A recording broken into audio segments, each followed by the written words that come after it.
loving that music. It's your jam. That is my jam. I was trying to figure out before we actually did go live what episode this is because I brain farted. So it's in the top left corner. Pretend. Hey, welcome back, everybody. Episode 39. Woo! Here we go.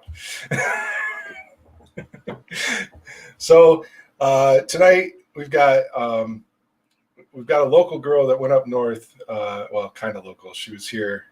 Went to graduate of Western Michigan University's Sustainable Brewing Program, and now she's up north brewing at Five Shores Brewing. So we're going to be joined by Ellie Maddelein. I hope I didn't fuck her name up. And we're going to drink some cool Five Shores beer, and we're going to talk about Five Shores. I got to go up there a month ago. It's a really sweet place. So in the summertime coming up, you should go up north and check it out. We need to go up there and check it out. Okay. Yeah, I already got into some of the beers. So, which one? Oh yeah, oh yeah, the one I told you to open. Single Sun. Let's bring Ellie in and talk to her about it.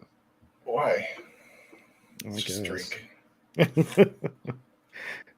right, I'm just fucking with it. Ellie. Hi. This is not our best opening, but whatever. I'm missing Jordan. It's throwing off the whole scheme, so I'll blame that. Jordan's not with us again tonight. I think he's feeling under the weather, so everybody send positive thoughts his way. Vibe. There you go. But anyway, we've got Ellie from Five Shore, and we're drinking some kick-ass Five Shore beer that we just opened. Which I believe you said was hers, right? Yes. Right? It's mine, yeah. So we're drinking Single Sun. Yeah. Tell us about that. It's an IPA. Definitely got a little bit of haze to it. Been calling it an American, but yeah.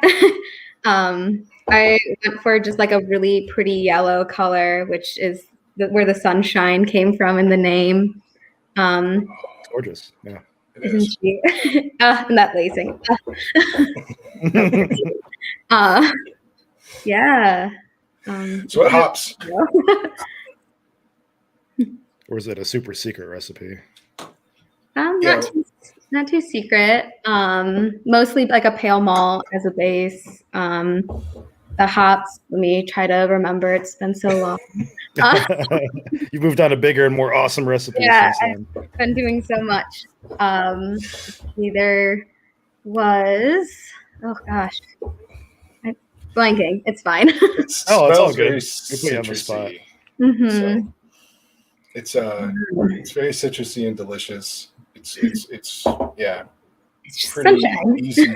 Yeah, it's just sunshine. Pretty easy drinking for 7%, almost 7% beer. Yeah. And you were telling us off air that this was your first like super like big batch on the like there. Yeah, on our we got 10-barrel system, so it was our first like 10-barrel batch. Opposed to we have just like a little Brewzilla that we do our small batches on. Oh, that's cool. A little 10-gallon, which is so much fun. Right on. What are you drinking? I am drinking. I actually have the can.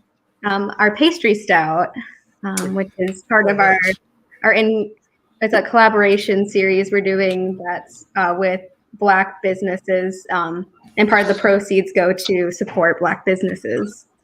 So thought it was a good beer to have. Oh, that's super cool. Are you gonna do anything with like Black Calder, like by chance or anything, or?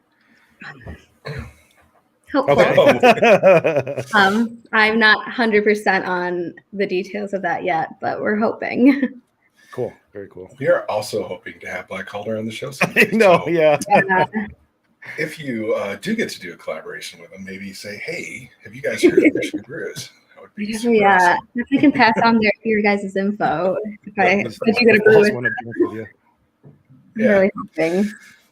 So tell us a little bit about yourself. How long have you been brewing for Five Shore? For Five Shores, I was in right when we opened, which was a year ago, January. I was one of the first hires there, hired as an assistant brewer. Definitely during the shutdown, there was a little bit of time where I wasn't working, but then I came back mostly front of house, just helping us get back on our feet. and then back in the brewery, just like mid-summer, I was back brewing. So that's about as long as I've been with Five Shores. But I graduated that semester before, so lined up perfect. Right out of school in the Five Shore. I did, yeah. I had had the job lined up my last semester, so that's awesome. How'd you get involved with Five Shores in the first place? So my family has been in this area for a while. Okay. And I heard a new brewery was opening, and I was like, I'm gonna need a job. So I definitely was just at every single like soft opening or like membership sales. So I was just like, hey, here's my resume. Mm-hmm. I don't know if you're looking for an assistant brewer, but I'd like to do that because I'd have a place to live up here too. So it just worked out. Right on. Yeah. So before Five Shore, what kind of experience did you get while you were in school? So I actually, my first actual brewing job was at Paw Brewing. I was assistant interning kind of position, brewed a lot of beer, which was really fun. Learned a lot from Dan King. He was an awesome head brewer type figure. And then I also worked at the college. So I interned there for the program. Had my internship through the college as a brewing lab tech type job. Built some of their lab up because of my experience with Western and lab work. And then I stayed on for just a little bit as just a lab person, but I also helped just a little bit with some of the classwork. I was helping as an extra set of eyes in the brewery on our brew days, making sure that valves were thrown in the right direction. So that was what kind of setup does the college have, or how do they run that stuff? What do you do with all the beer afterwards? I have no idea about this program, so I'm going to be shooting off questions left and right. I was there. We didn't have a license to sell beer. It's a 1 hectoliter system. It's so cute. It's just German system that's just been scaled down. Everything sticks. It's really awesome because even the piping has been scaled down. It's ingredients didn't shrink, just everything else needed to shrink. Okay. But right now they do have a license to sell, and on Tuesdays you can actually find on their the brewing Facebook page a link, and you can do pickups for the student beer now. They're doing growlers and cans of student beer, which is really, really awesome. I can't wait to get back down to Kalamazoo so I can get some beer, and I need to get a growler because they're really cool. Huh. Yeah. Do you know what that Facebook page is called, or what their I think it's is? Kalamazoo Valley or KVCC Brewing. I probably could find it and send it to you guys too. Just sustainable brewing program or something. Yeah. Yep. And there should be to their to go. Okay. Yeah, it's really cool. I'm excited to see what the kids are doing. Yeah, absolutely. Yeah, we're gonna post on it. Taps on Tuesday. That's what it's Oh, that sounds familiar. Okay. Yeah. Yeah. So it's at their culinary building downtown. So just their whole culinary program. It's really cool. I'm excited for them. Yeah. At one point, weren't they doing beer out of it was a coffee house or something, or a small I don't know. I feel like it was a smaller shop somewhere. Not sure. I don't know much about the beginning of their beer sales. Yeah, no, that's okay. Because it happened, and then everything shut down, and they couldn't do anything because students couldn't be in the building, so they weren't making anything. From what I've heard, but it was just great time to get your license and not have to dump beer. Because when I was there, we would have our tasting end projects, and that would be it, and then everything else got dumped. So did you have would you brew a beer for a final exam sort of thing, in one of your classes or something, or? So we had the program has just the building block classes, and they all have labs and hands-on experiences in the brewery. And then one of the final classes is a practicum class, and it's like very long, like brew days. They're long, and they're where you get really hands-on with the brewing process. You just brew beer pretty much, talk about recipe, and like it all comes together. And then your final project is just like talking about a beer and like pairing it with something, because that's one of the classes is like beer pairing. Oh, cool. Really cool. It was definitely a fun end. Do they get into any of the like different style guidelines? I know BJCP and the other one, they're kind of unofficial. There's another one, but I can't remember what it's called right now. But from a curriculum standpoint, do you guys go into any standards or styles? Yeah, so a lot of the program focuses on just like traditional styles and really trying to like inspire like the like brewing process in like traditional ways, but also like you need to learn the traditional styles to also be able to explore new ideas, because there's just you do. I definitely learned a lot about like German beer, Belgians, like in making them, like some techniques with it and why you do certain things. Decoctions were very fun, and I definitely have performed a double decoction. I love doing it. Did you do that on that big system that they had there? Yeah, that was for one of set up to do something like that, or like how'd that work? We figured it out. We just made it happen somehow. I was gonna say, Brian, didn't we fuck that up in my garage one time? I think that was you trying to brew a Sadi or something like that, right? Or was that something? Yeah, it was, but we were trying to do like a decoction mash, and it was a mess. It just is a mess usually.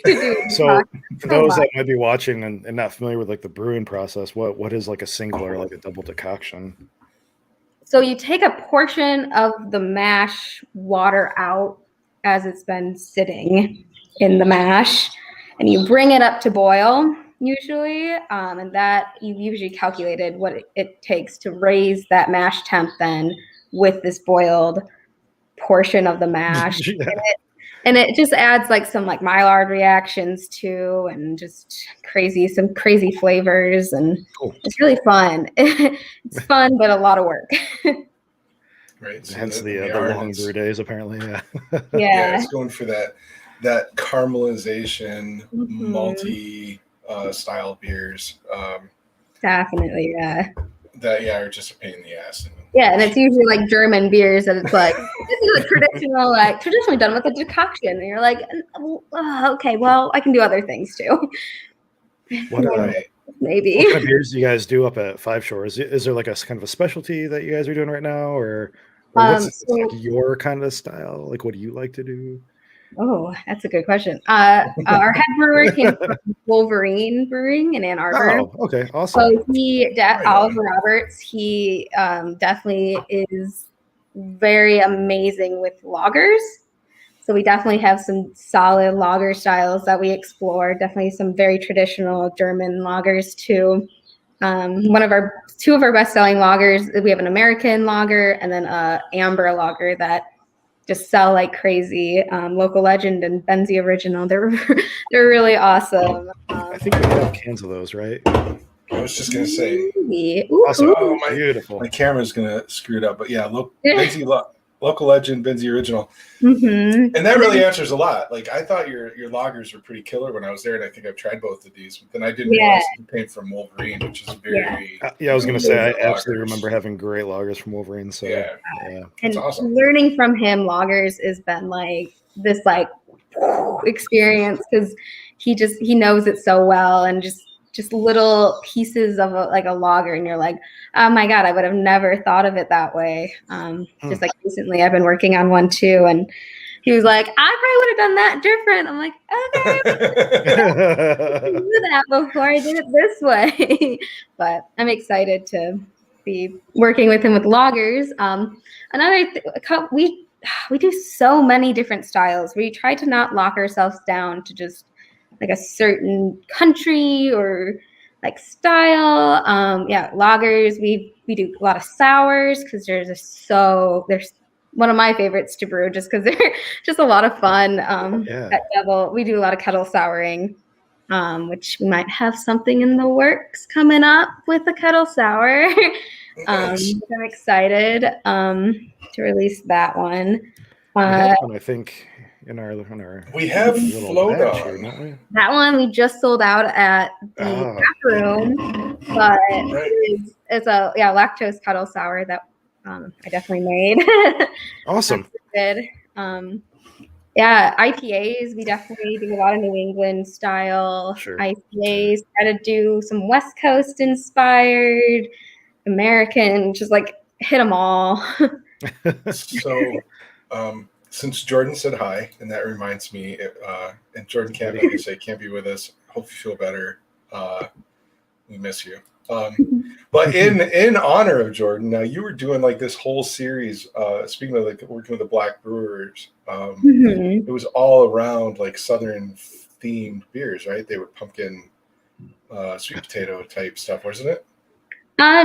We haven't done anything other than our sweet potato stout. Was it just? Oh yeah, the sweet potato. I thought there was a pumpkin. No pumpkin. I was reaching for pumpkin because Jordan. Not yet.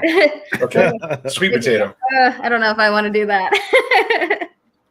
It's just like a lot. What was on the can of that pastry stout? They're just like little. We did throw full sweet potato pies into the bag. That's what I was wondering. Okay, so that's probably where I grabbed for the pumpkin because it looked like pumpkin pie, and I was like, I knew it was something like that.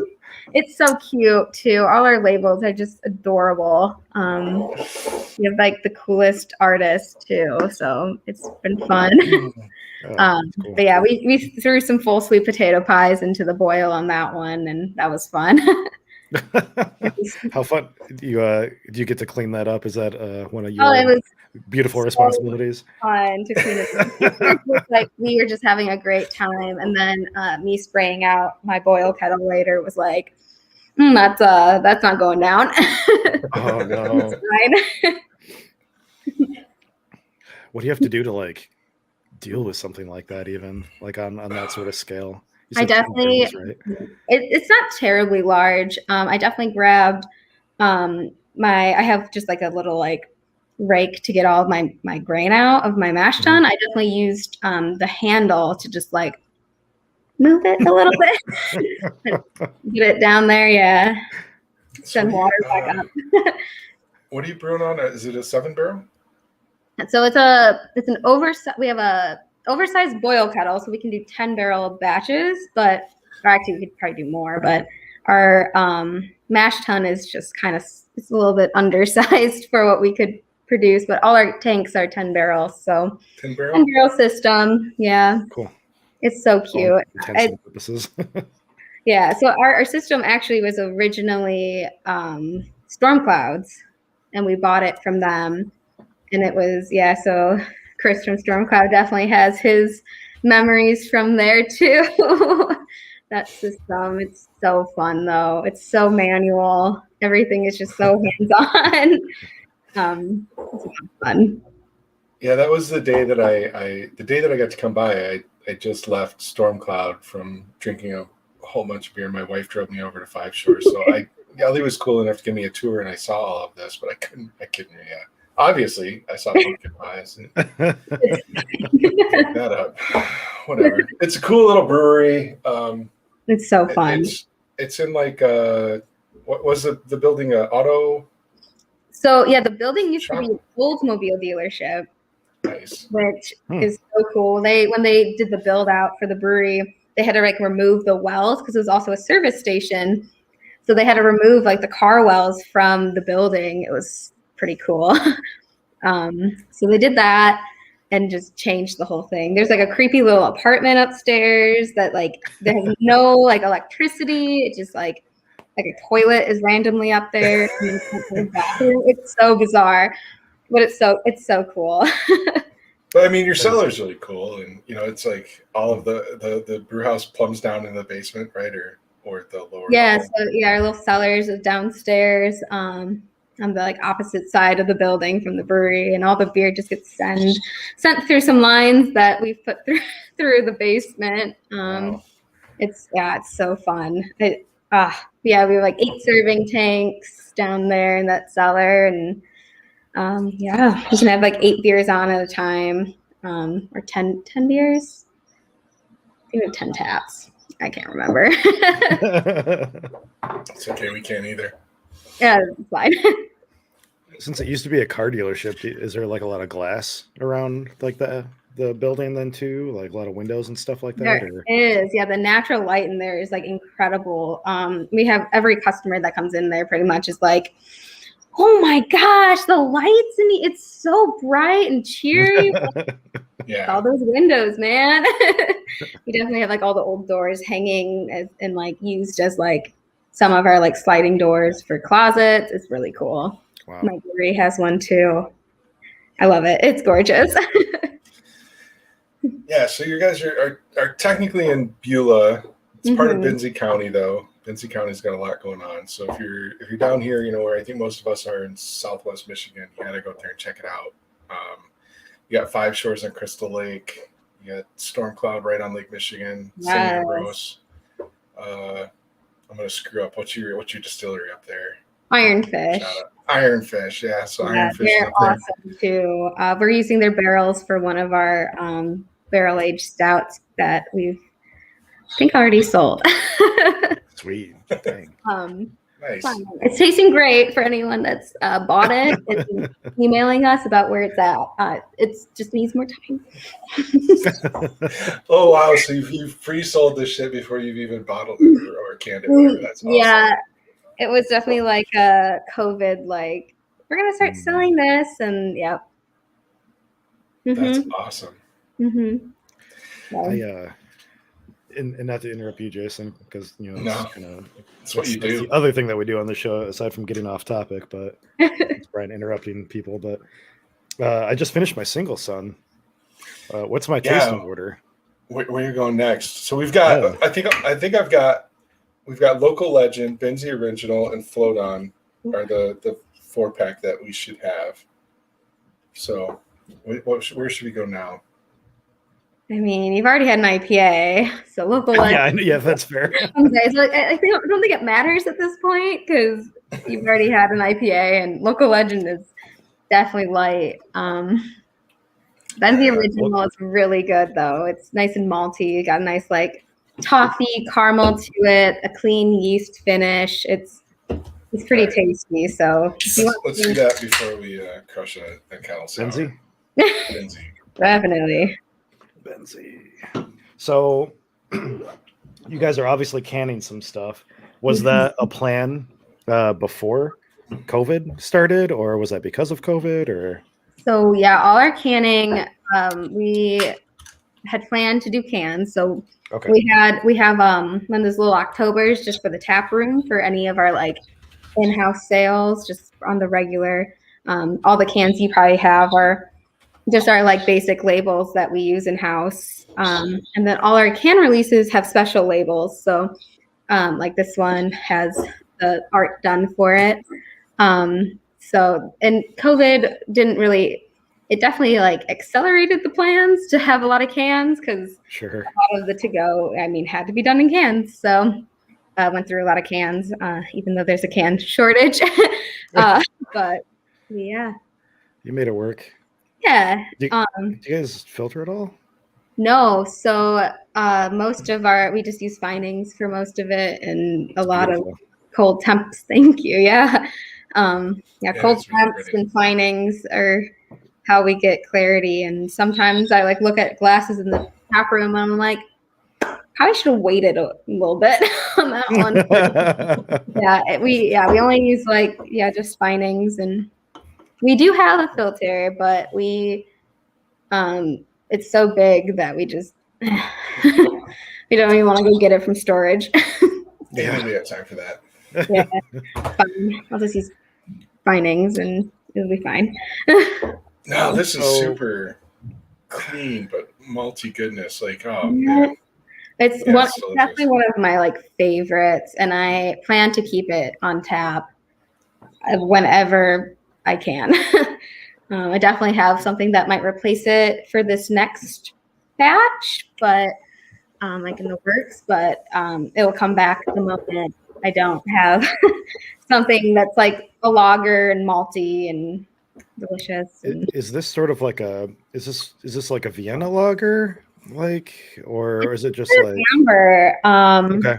So I talked to the head brewer, Oliver, and his inspiration for it was kind of like a Yingling kind of vibe, Okay. but done in like his own style. So that's kind of where it came from, and it's just so good.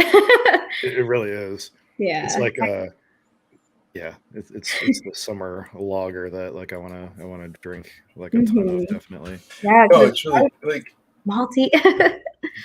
Yeah, I mean it's malty, but it's not like, you get a lot of other malty or German malty beers, kind of have that malt sweetness, or even almost like an under attenuation. And this is really dry. Yeah. But still malty. It's super good. So, yeah. What do you guys? What's your timeline for like lagering? How long are you guys taking to brew these beers? Oh, that's a great question. I haven't really been paying attention to it, but I mean, there's a test. You're still right out of college. There's a test here. Yeah. So the fermentation, it's about like 10 days, depending on some of them. We do ferment some of our lagers a little bit higher than normal, so which is kind of cool. But others, are colder, so like 10 days about for fermentation. Lagering will be a good couple weeks, depending on clarity. So we kind of go on like, has it matured? Is it clear enough? Where is it at? Mostly clarity is where we kind of wait, because we are just using finings, and that's usually enough time to like the cold has been there long enough, yeast has fallen out, just to get some idea. Have you, Brian? Have you ever done a tradition like an actual lager? I forget. Oh yeah, most of mine are. I think. See, actually, no. Aren't you fancy? Well, so here's the thing. No, yes and no. Yes, in that I ferment most of my lagers at like lower temps, like mid to low 50s. No, in that I drink them as soon as they're clear and ready. So I don't actually like lager them for, like 8 months or something like that, like, or 8 weeks or whatever. Like, I don't know. They taste delicious to me, fresh and whatever. So as long as it's, I don't know. As long as you did a good job brewing it, I say drink it. Yeah. If it tastes ready, drink it. I know. Yeah. And it's not gonna taste necessarily better or worse after some time. I think it's just gonna taste different. And different doesn't necessarily dictate better. It's just different. So yeah. And no, I usually drink mine right away. I was going to last year make a Märzen and lager it until September or whatever, but I drank the entire keg right away and I got too lazy to rebrew it. So nope, that's It still tasted great in summer. It did. It was great. Okay, great. So Ellie, are you we talked a little bit about this earlier, like before going to Valley and Valley Western deciding to do the sustainable brewing program, were you doing any homebrew at all? Have you ever done homebrew? So I did. I got into brewing when I was like 16. I just really loved that, just how people reacted to it really was like my first kickoff to like beer. And I knew from like 16 that I wanted to be a brewer. But I actually didn't start brewing until I was like 17. So I just kind of did like little kits and stuff. There was a local brewery, Workforce, where I was from. I'm from Naperville. It was in Plainfield, Illinois. And they had just like their little brew kits, and they also had little homebrew shops. So I did some of those just to kind of kickstart, just like getting to know it. Like I knew I was going to go to school for it. So like probably should know like just a little bit about beer if I'm kind of starting out in it. So there's a way for a 17-year-old just to make some beer. I mean, I tried. I was like, "Hey, Dad, like, I'm gonna go to school for this. Like, let's make some beer." And he's like, "Let's do it." So, like, for Father's Day, I was like, "Dad, I got you a homebrew system. Let's do this." So, That's yeah, awesome. it was so much fun, and it was definitely fun because I got to spend that time with my dad and like get him excited. And I was like, also, I want to make beer, so. Like, let's do it together. At the time, like around 2017, besides like Siebel, like what kind of brewing programs were there? Was that when KBCC was starting to introduce theirs and / Western, or? When did I start? Yeah, so I was one of the first rounds through the program, but okay. There's definitely like a couple, like maybe 2 or 3 graduating classes before me. Oh, wow. Okay. So like it had started a little bit before I did, and I started at Western in 2016, I think. I'm pretty young, so but oh baby, it's fine. Oh, good. You're old enough to drink that beer you're drinking, so it doesn't matter. Yeah, and I've been making it long before I was able to. So, but yeah, their program had started when my sister went to Western, and she was like 3 years before me. So is that how you like? That's how you heard about it? Was your sister? So yeah, my sister had been at Western, and I had just gone on a trip to Oregon when I was 16, and I saw Rogue, and my dad and I went, and my dad's friend just was big into craft, and just the way he talked about it was really awesome. And then I saw Rogue, and I was like, whoa, like that's so cool. Like this is it. How do I do this? And then I went back to school for that fall, and Western had just announced. So it's like my junior year of high school. They had just announced the program, and I was like, cool. So like I don't need to apply anywhere else. Like yeah. Western's gonna like, take me in. Like it's fine. That's so cool. Yeah. So most of us homebrewers got into homebrewing because it's like the lie out there, the big lie, I think, is that you can homebrew cheaper and make beer cheaper. Right. We all know that now. Right? Oh gosh. And I think that's the joke for everybody. We're chasing that per bottle price. Like I do this professionally now. I can get paid to do it. Like I don't need to make it at home. No, that's awesome though. That like this was as a 16-year-old who probably didn't have a lot you might have a lot of familiarity with beer at the time. I didn't. Just to be like, I want to do that. Mm-hmm. Yeah, awesome. Yeah, let's do it. No, my dad, like when I was in middle school, would do that thing where parents like to like taste this. Like you're gonna hate it, and you're not gonna want to taste alcohol ever again. He did it, and it was a Guinness. My first time he did it to me, and I was like, okay, but like, what is that? And can I have more? It wasn't like anything surprising, but definitely kickstarted at a young age, and then just grew. And I just the first time I knew that I wanted to do it was 16. So that's awesome. Yeah.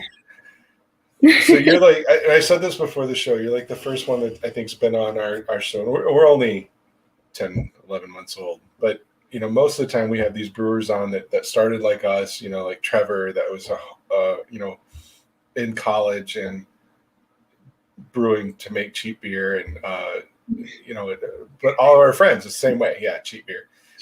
Or just brewing beer for friends.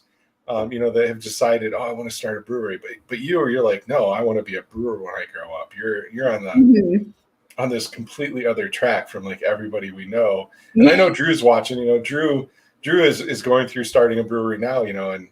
And he's and is older to grow into being a brewery, but to start. That's just the coolest thing. Like I'm going to be a brewer. Yeah, it's kind of overwhelming, but everyone has been like just like in beer for so long, and I'm like just like trying to like it, and I'm like, but I am also like trying to take over a lot of like brewing operations where I am, and like getting trained in some of these like weird like things that like you wouldn't think about. So it's weird to be like experiencing it for the first time, but also like totally like submerged in it. So but that's a good point. The program that you go through it doesn't just teach you how to make a lager, right? Like you go through this whole. Tell us about it. Tell us about the program. So which side? So I did both Valley's because it's part of Western's program, but Valley has an associate's program and also a certificate program. And then Western has they have two tracks now. So last time I checked, they have two different tracks. They have like more of like a business operations side that takes you like more through business. And then they have a scientific lab brewing side where it's definitely like organic chemistry and biology and all these like heavy science courses, which I definitely took. Definitely did that side of it. But that was the only option when I went through it, and that's what I was going to go through anyway. But so at Valley, if you go through the associates program, that is mostly just you start out with like brewing safety, history. Then you get into like materials and mashing, and you get into the recipe development. You just kind of get introduced to all the different pieces. You build on it in each class until you get up to like quality control, and you learn how to write SOPs for your brewery and understanding. Nice. It's like, yeah, that's like the little pieces that you don't think about, but like you might have to write an SOP someday so that when a staff member comes in, you don't have to be there every time they run a CIT cycle. You don't have to hold their hand through a transfer. It's just there, and you can just be like, taught you at once. Here's a sheet of paper with pictures, like go for it. And then you get into the practicum. You learn how to brew beer, and in like the recipe classes, you've probably gone through different styles. You've learned about yeast. There's definitely like a microbiology side of it too. In the associates program and certificate program, associates you just need like gen eds, and I know that you can back transfer from Western if you have all the credits. So if you're going through Western, you can back transfer and get an associate's to kind of make it sparkly.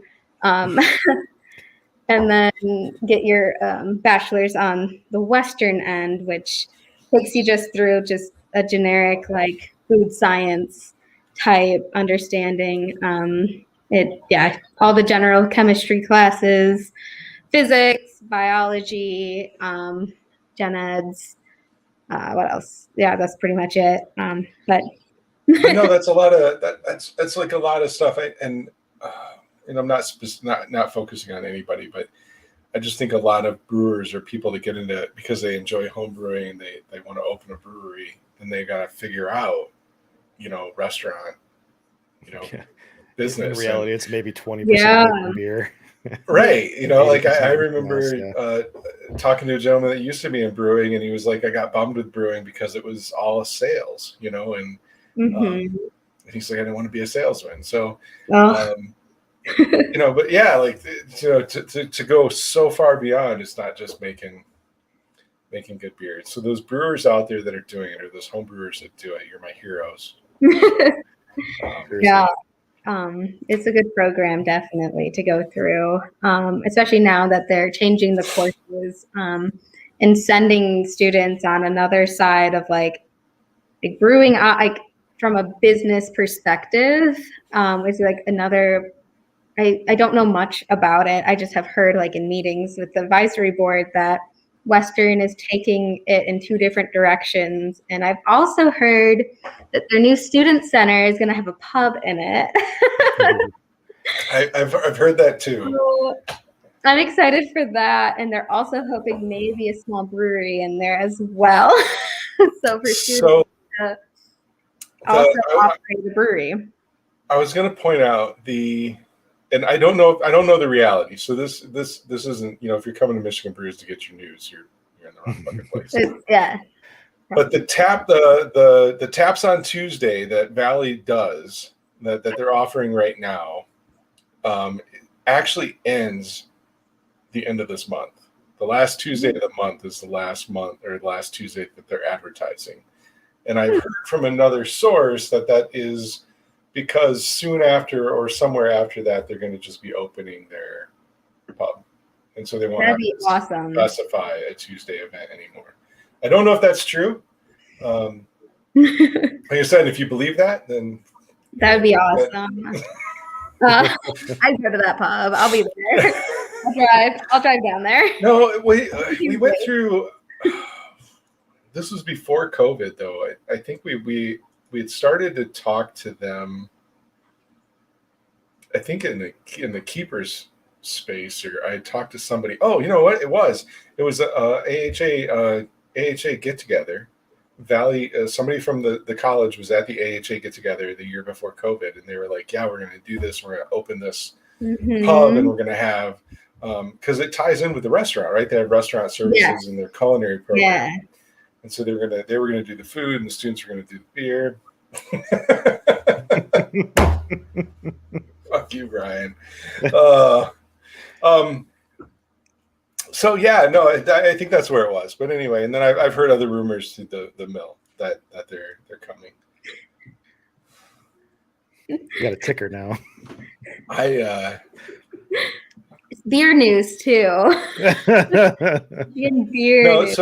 So Ellie, if you probably don't watch the show. One of my favorite pastimes is actually making fun of Brian and these banners. And most of the banners that we have are stupid things about Brian. But I did not know that we could do ticker tapes. So, I don't either. It must be a new thing. You just taught me a whole new level of trolling on live. A whole new level of trolling. Let me see. Hold on. Let me edit this thing. So Brian, I think you have to make a new banner. And no, you don't. Oh no. So Brian, what do you think about the carbonation level of this beer? It's appropriate, and I love it. Yay! Oh my! I do. I am a carbonation whore, and like I find a lot of commercial beers under carb for my personal liking. But I think everything I've had so far tonight has been awesome. Thank you. We actually carb a little bit lower than most people do because of our tap lines. They foam out like crazy. Okay. So my range is a little bit a smidge lower than most, but I try to think about what style I'm doing and hit it right. Well, I come up with more ways to screw with Brian. Brandon Edwards, who's a longtime watcher of the show, one of our fellow keepers here, asks, "What is your favorite or least favorite styles of beer?" So as a new brewer.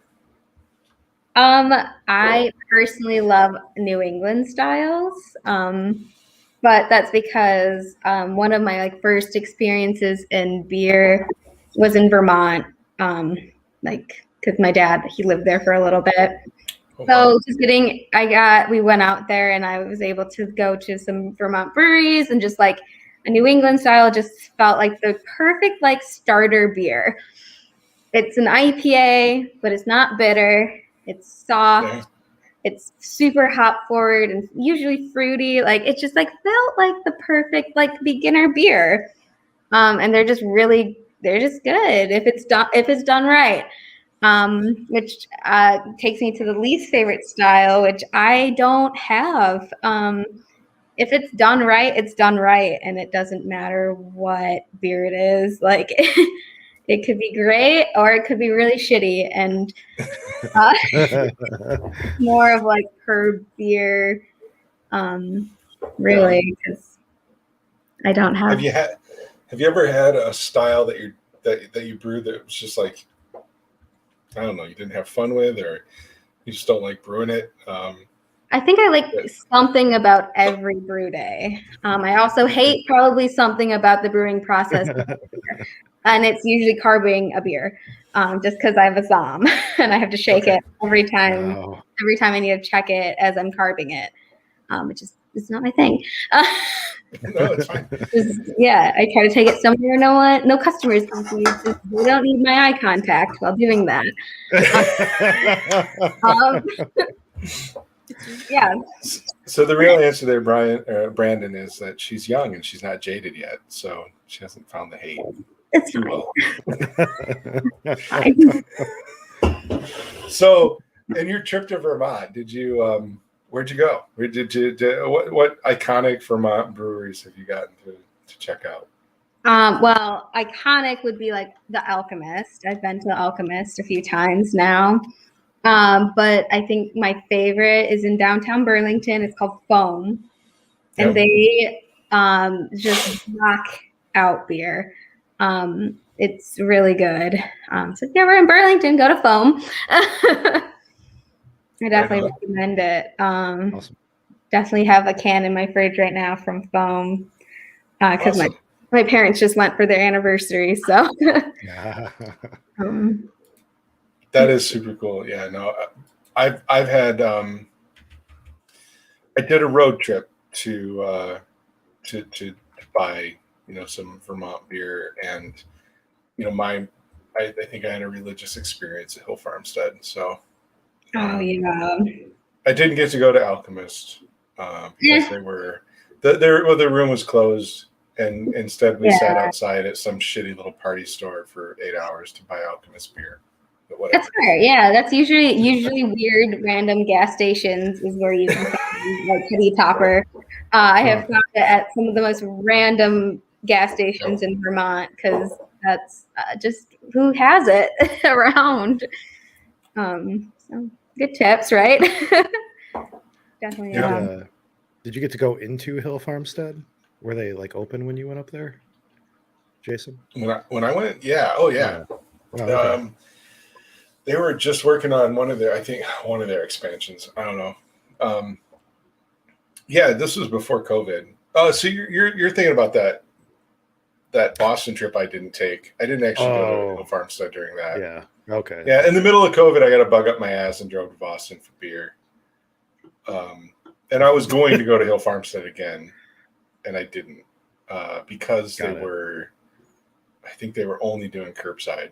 And I just thought that would be a clusterfuck up there because when you're driving to Hill Farmstead, you feel like you're in the wrong place.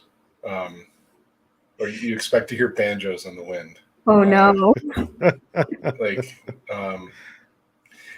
My first time going to Hill Farm, well, the only time really going to Hill Farmstead is I'm on this like 2-track in the mountains, and I'm like, we're fucking lost. We took a wrong turn somewhere. But the only thing that gave me comfort was there was like 3 other idiots in front of me going down these same 2 tracks.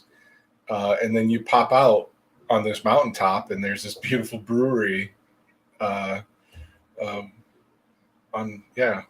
this mountain. It's amazing. Oh. I'm pretty sure my parents have been. Yeah, and then you're there and you're like, oh, it's super cool. And then, they're all kind of assholes. Because they spend their day dealing with tourists, and I get it. But it was a very much get your shit, next in line, let's go, buy your stuff, get out of here, go. Mm-hmm. But at the time, it was my most expensive bottle of beer I ever bought. So I bought I forget which civil disobedience it was, but Hill Farmstead does like this the Solera sour program, and I bought a civil disobedience bottle. I think I paid like $50 plus $20 to cap it there, so it was like $60-$70. Sat out on the deck overlooking this mountain green. There were deer, there's water. I might have cried. Fuck you, Brian. It was beautiful. So he asked me that question specifically, Ellie, to get me off topic. I didn't. I would never do something like that. Because we are pretty known to just randomly talk about wild shit. But anyway, so what's coming? What are you working on right now? What do you did you switch to whiskey? I'm like totally double fisting. Is it gotten that bad? No, it's really delicious right now. It's just so good. What whiskey are you drinking?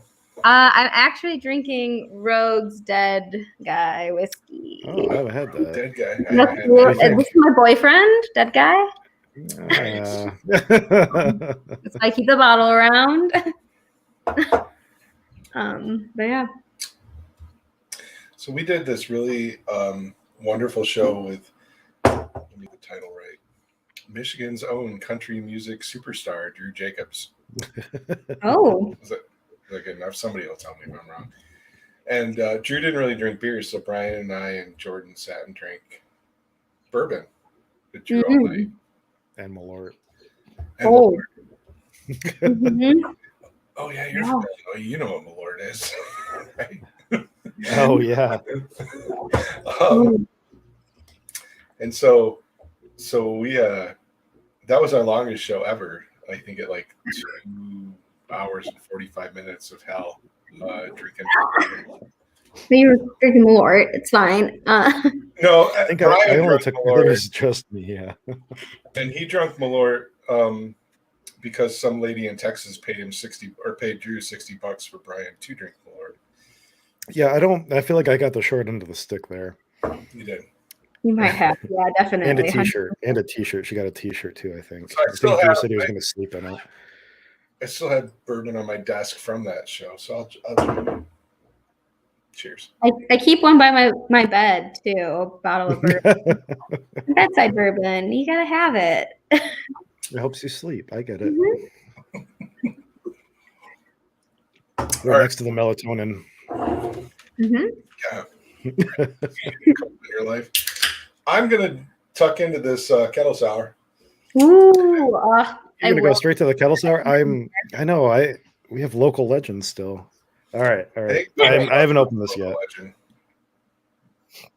So I will say the color on this is amazing. So this is Float On, which is a kettle sour made with blueberries, blackberries, raspberries, and lactose. Yes. Super. I don't know if you can tell. It's so pretty. Oh, it looks dark in your camera, but it's real red and pink. Front light, and I will say the head on it's red. Even it's really fun beer. It's so pretty. It's crazy. So is the name of this beer based on the Modest Mouse song or like it or? Definitely is based on the song. Oliver definitely when he names things. We have one called Slow Motion Fade, which is also from, I can't pick out the song right now, but it's definitely from a song that he likes. So inspired by music sometimes, definitely inspired by the area for a lot of our names, like Local Legend is talking about the legend of Archibald something that drained Crystal Lake. So a lot of our names come, from either the area or songs, I guess. Oh, that's cool. Yeah. So you guys you're not right on, but you're pretty close to Crystal Lake, right? Yeah, so we are a block from, I can see Crystal Lake from most windows in the brewery. The kitchen, I didn't realize it until I was back there the other day, has if you just stand in there's a little kitchen window that a lot of our food comes out of. You can see Crystal Lake perfectly. And I was like, okay, I'm going to be a kitchen worker now. Nice. I'll just look at the lake all day. And yeah, I can see it. You can see it from just the front door even. It's awesome. It's great for after work when you want to swim. And it's not, 60 degrees or something. I definitely went under 2 days ago in the lake. And a fisherman was passing by. I was like, it's 37 degrees in the lake right now. I was like, I didn't go there at all. I just went under. Couldn't tell you that. So this is super delicious too. I mean, thank you. Yeah. The pH isn't too low, so it's not super acidic. No, and especially fruited sours. The fruits we used had a very low pH, so even when kettle souring, I wasn't targeting that low of a pH because I knew fruiting it would just drop the pH even more. So, which is it's crazy. But that's one thing that when we fruit beers, we're like, It's really acidic. Like we got to make sure that we target it to make sure that it doesn't get either too sour or just crazy. Oh, it's delicious. It's very, very good. Thank you. Yeah, I definitely love kettle sour. Is this one of your first kettle sours up there, or? So we had the Stars first, which I think I have a can in my fridge. It's so old. I'll probably still drink it on the beach one night. But yeah, we had Between Stars, which was a raspberry kettle sour, and then we did the lactose. That was a can release, actually. I might have a can somewhere of just like the can art, but it's super cute. So we did, Float On as a can release. And then we have an upcoming can release that has a goza in it, which I'm excited for. And I did a kettle sour for that, which I'm excited for. It's also right on. It is fruited? It is, yeah. It should. I'm canning it. I get the labels this week, and I'll be canning it whenever I can before I get my second vaccine. So yeah. Nice. Timing to do like a full 3 can runs. So do you guys have you don't have your own canning line, right? Or are you using like Michigan Mobile or? I have a 2-head counter pressure can filler for the brewery. Most of the those like blue with the waves, the white can with the waves, that's all done by hand through the taps. They're purged. They're pretty stable for a little bit after, but in the brewery for our can releases, I have a 2-head filler, counter pressure can filler thing. And they're both very manual, and it takes forever. And I still seal them by hand. But it's definitely a lot of work to do our can releases. We're doing a lot more this time too. So I'm excited for this next upcoming release. long days, passion projects, but worth it. Just ready to get this one done. Yeah, it didn't help that I knew that I had already scheduled my second dose of my vaccine, and then it just so happened that a party was scheduled for the can release that can't get changed. Well, let's get this done before both of us, like the head brewer is also getting his vaccine that day, so let's not get sick. I was gonna say maybe you'll feel all right. Yeah, I'm hoping to get it done before then, but if not, hoping to not get sick. I hope so too. Mm-hmm. Even the kettle sour, like you can kind of see at the edges. It's just like still kind of. I mean, for being like so much fruit, it's like so kind of clear. Mm-hmm. Yeah, I wish we still had that. We just last week sold out in the tap room, so that's no longer available. And our motto for brewing is kind of, we probably won't bring it back. It was probably like a one and done type of beer. But there will be another lactose kettle sour, but it won't be Float On. It will be some other creation. Float off. Yeah, float off. It's a double kettle sour. Mm-hmm. Yeah, because we don't distribute. We don't need to have like a whole bunch of different flagships. I mean, we do have our flagships, but we aren't stores, so we don't have to keep them up. Right. We can fade them out as we need. Awesome. Man. So you guys it's almost summertime up there. Do you have anything cool or exciting or something that you're excited about brewing or coming out now that tourism's going to pick back up? It's going to pick up. Yeah, for sure. Gonna pick up. This can release is going to be fun. We have another collaboration brew coming with that can release, another Black business collab, which I'm excited for. Definitely some like favorites. So Precious Cargo, which is our the fruited IPA we do. We've had a lot of people asking about it. That will come back with some new fruits. I'm really excited for. Last time was passion fruit and pineapple. So Cool. Okay, the next one will definitely have, I think passion fruit is the repeating, or maybe pineapple. One of the fruits repeats, and then we'll have a new fruit introduced. That's cool. I like that. Yeah, it's fun. And then we're going to be doing, I definitely have a session IPA that's in the works for this lighter springtime. We have a big popular beer that's called Every Five, and it is dry hopped every 5 minutes for 10 hours. Holy shit. Wow. Oh my God. That's crazy. I think it's psychological torture for me, but the end results are worth it. And how many times have you made that? So the first time it ended up only being like 5 hours, and Oliver did it. But the second time, we've only done it twice. The second time I did it, the whole thing was horrible. It was like a 15-hour day because I did other stuff before I started dry hopping. But I do plan to do that again this summer. Bring it back because it's definitely a hit for customers. They love it. So I was like, I'm gonna have to do it for summer. So I do plan to do that again.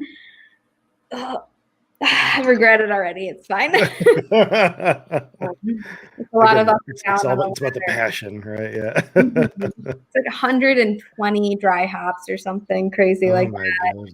Yeah. It's a crazy.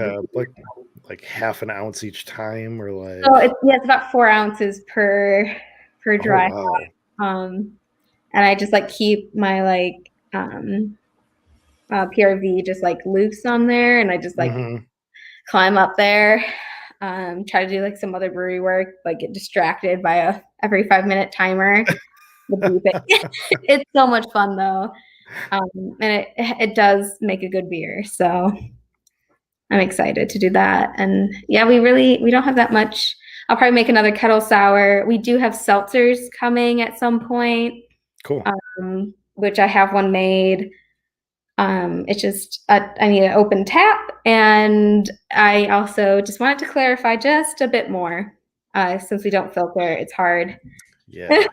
Sometimes they get like a yellowish hue or something. Or... Well, ours is fruited, so it's like pink. Oh, cool. So it's fine. What fruit?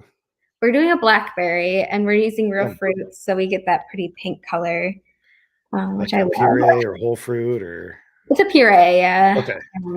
And I fermented it in there, so just got a good blackberry. It's light, and it's exactly what you would want in a seltzer, and I'm really excited. It's coming out soonish. We're just waiting on glassware and a tap.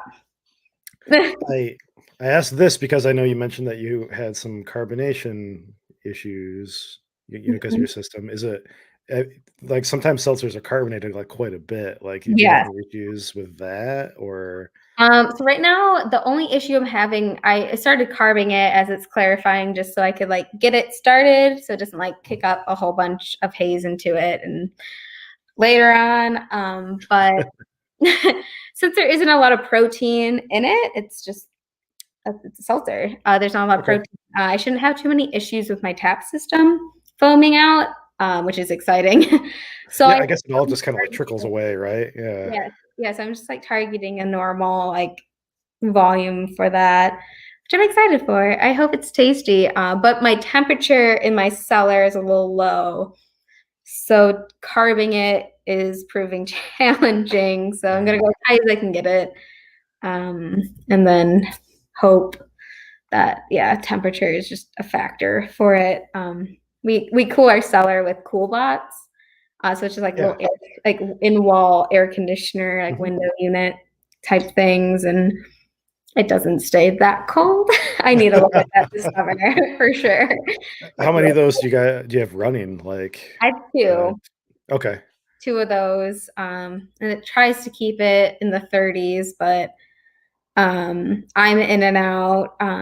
front of houses in and out, changing kegs if they have to, or turning on and off beer. So sometimes it can get kind of warm.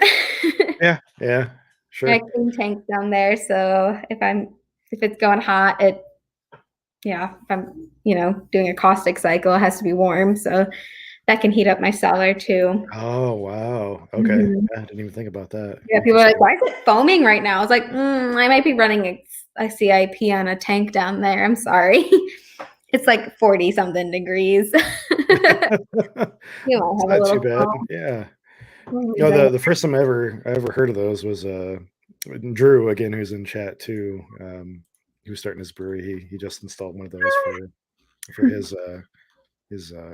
area. So yeah, it's a super cool little computer air conditioning system. Yeah, never even thought about that. It blows my mind. Actually, the first time I saw it, I was like, "What the fuck is this?" And he was like, "Yeah, it's like force the air conditioner to go real low." I'm like, "That's awesome." I had no idea that they could honestly get stuff that cold. Like, yeah. Totally blew my mind. Yeah, I have to look into it some more because we have it so cold, and I need it just like a couple more degrees, and I'll work on it. It's my next project when I have some downtime, but can release first this couple of weeks. So we I'm excited for the seltzer. I am too. I definitely drank a lot of it while carbing it the other day. I was like, we gotta make sure the carb level's okay. Like, fill a taster glass. It's fine. That's Jason's done 4 now, maybe 5. I don't know. He's done quite a few seltzers. You're muted, Jason, by the way. Sorry, step away for a second. No, yeah, I've done a few seltzers. They're super good. So this your first one then? We're doing we have one. I have it made. It's nearly ready. It's a blackberry seltzer, yet to be named. But I'm excited. Good summer option. Yeah, no, I have fun making them. They're super easy to drink. And one of Brian and I's best show. What's that? Easy to make too. Super easy to make. Yeah. Like, one of our best shows was a seltzer episode where we just really. That was a fun episode. I don't remember the last 30 minutes, but it was a fun episode. What yeast do you guys use to make that? I ended up doing it with US05. Okay. Which we kind of went back and forth on it, and we just ended up using it. Which it really is clean and fine, and I love it. I'm so excited for it, but just waiting on glassware and a tap, really. Glassware. Yeah, we're getting some new glassware just specifically for the seltzer. Really? That's awesome. It's so cute too. I'm like ready to stock my own glassware cabinet with it. It's so cute. That's amazing. Mm-hmm. Yeah, we should have it soonish.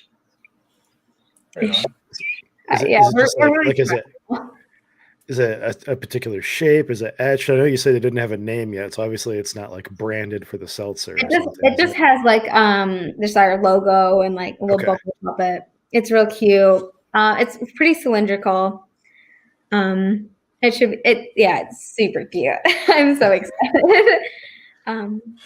For a seltzer. Set aside a couple for us, and we'll come up there and buy them. Yeah. Comes out or something. Yeah, the last time we were up there, that was just a day trip. So I drove up and back. So I'll do it again. It's getting nicer out though, so it's almost time to just go up there. And that drive, at least down 115, can get real pretty. So definitely know this time of year is a good time. And then fall, obviously, is always great for that area. What's the drive for us, Jason? 3 hours? 3 hours. Mm-hmm. Yep. All right. It's not the worst. Everything past Grand Rapids is kind of boring, though, until you get to 115. That's real pretty. Make a out of it or something. Go wine tasting up in the whole Traverse City area or something. Yeah. Yeah. No, it's definitely worth it to go up there. Yeah. We can do I mean, Hop Lot is up in a great area too, and you can go to Mobby. Hot Pot, it's another brewery. It's so cool. Definitely a good vibe, and they have some pretty great beer too. Have yet to meet anyone there. I'm like, and I've talked to other people. I'm like, do you know any of the brewers at Hot Pot? They're like, no. I'm like, well, let's like we should go and like try to get to know them because they're just mysterious. Ghost. But they're great. And then Mobby is right there, which is a great winery. Definitely work on we have some of our wines that we collaborate with them on, which is awesome. So, and then Fen Valley down in Fenville, we have some wine clubs down there, which is cool. Yeah. You guys did wine too. That's cool. We do, yeah. So we have a small winery license as well as a small distiller's license. So we are kind of gonna try to eventually do like cocktails. We definitely will do like a sangria in the summer with the wine we have, which is tasty. Last year we did a honeydew one, and it totally was a hit. So we'll probably do it again. You guys gonna get into the mead scene at all or anything? Or we do collabs with Tandem for our mead. Cool. Very cool. Which their stuff is so good. So Tandem's up here too. So you gotta get up here for Tandem as well. If you like cider, they're awesome. Definitely recommend. I have been to Tandem a couple times, I think. Are they in the little, like, it's kind of like an all wood, like cabin sort of looking building, or am I thinking something else? I can't remember. I haven't been up there in a while. So there's a couple cideries up there. One of them does like a really good apple brandy and pear brandy. A lot of places do brandy up there. It's awesome. Yeah, I can't remember. That's awesome. Right on. Yeah. Yeah, I need to go up there myself soon. So well, I'm feeling quite nice off of this my third Five Shores beer. So thank you, Ellie. I'm glad. Yeah, we must have been there before. I've gone wine tasting up with Sam and her husband and some other friends before. She says Tandem's awesome, so I must have been there before. So I'm gonna trust that message and hope for the best. Yeah. Oh man.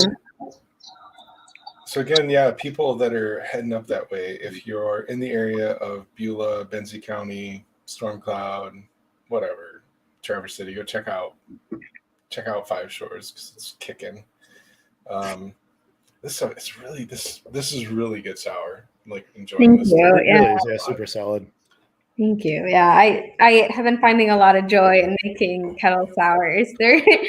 They're so fun. So the 2-day process is crazy, but it's so fun. Especially when sours are so good. Totally with you. Like there's something refreshing too when it's warm and you're drinking something tart and bubbly.